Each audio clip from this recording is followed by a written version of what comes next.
Unlock the full potential of your gaming and movie experience with the ultimate guide on how to set up Dolby Atmos on your Sonos Arc and Xbox Series X. In this video, I'll show you step by step the setup and best settings.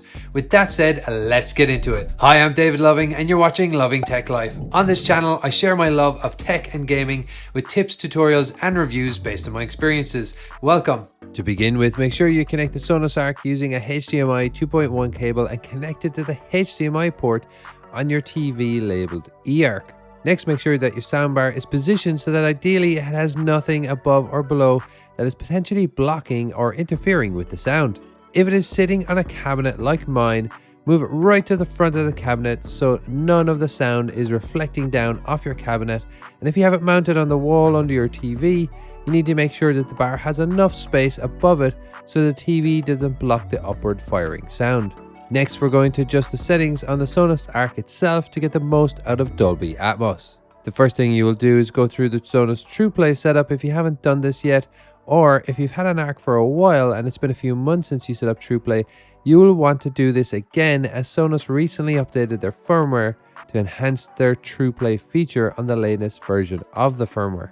Just open the Sonos app and tap on System, choose the Sonos Arc, tap on TruePlay and open TruePlay Tuning.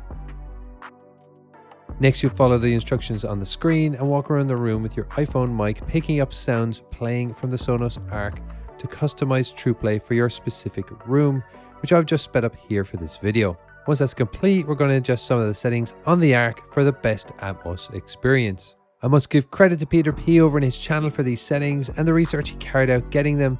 And if you want to know more about the details of how he got these settings, I've put a card to the video above and we'll leave a link in the description to his video if you want to check it out after. His settings were for a Sonos Arc with a sub, and in this case I've made some small adjustments for use with the Arc on its own, so adjust as needed for your setup. Under your Arc settings, go into the EQ, and if you have a sub, then change the bass to -1. I'm leaving this at 0 since I don't have a sub in this case. Change the treble to +4 and make sure the loudness is switched on. Next, go to Height Audio and increase that to +4, which you may need to adjust depending on your room and your ceiling height. Make sure volume limit is switched off. Open up the Now Playing page below. Make sure something is playing on the TV so that the night mode and speech enhancement options are available. Night mode needs to be switched off and speech enhancement is switched on. If you have surround speakers, Peter recommends leaving them at 0 gain since TruePlay will adjust those as needed. He also pushes the volume up by 15% to about 58, but your mileage may vary depending on what your partner thinks about that level of volume. Here is a summary of all the settings Peter recommends. Next, we're going to make sure everything is set up on the TV. In this case, I have an LG CX TV, so I click on the settings button, open all settings to open the more advanced sound settings. Open sound and make sure sound out is showing HDMI Arc, then go back and select additional settings and make sure eARC is switched on. Depending on your TV, you'll need to do something similar. Last but not least, we'll go to the Xbox and set up Atmos there. Open up settings on your Xbox. One way you can do this is by hitting the Xbox button on the controller, scrolling over to the profile, and halfway down you'll find settings. Under settings and general, you'll find the volume and audio output.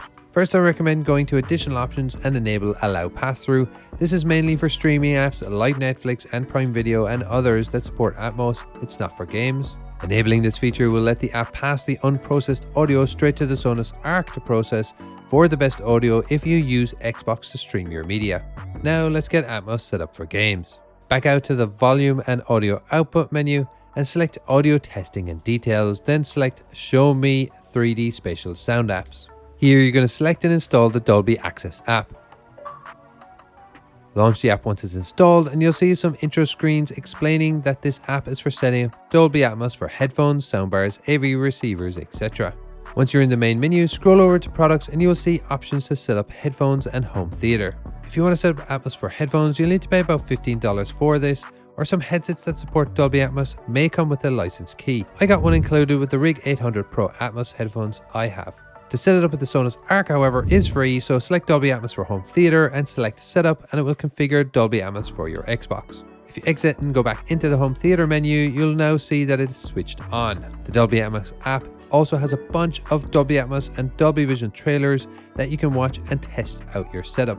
For now though, we're going to go back out of the app and check out the Xbox volume and audio output settings. You should now see that HDMI audio is set up for Dolby Atmos Home Theater. You can now go to Audio Setup to test it out. Select Dolby Atmos for Home Theater, HDMI only, and it'll start playing sounds from different directions, the effect of which will vary depending on how many Sonos speakers you have set up. You can now see the Xbox is outputting Dolby Atmos. If you check the Sonos app on your phone, you should now see Dolby Atmos under where it says TV. You are now ready to start gaming in Dolby Atmos on your Sonos Arc. Now that you got your sound dialed in, you want to make life easier by having your Xbox switch on and off your TV as you turn on and off your Xbox. So check out this video here by clicking or tapping the screen, and I'll catch you in the next one.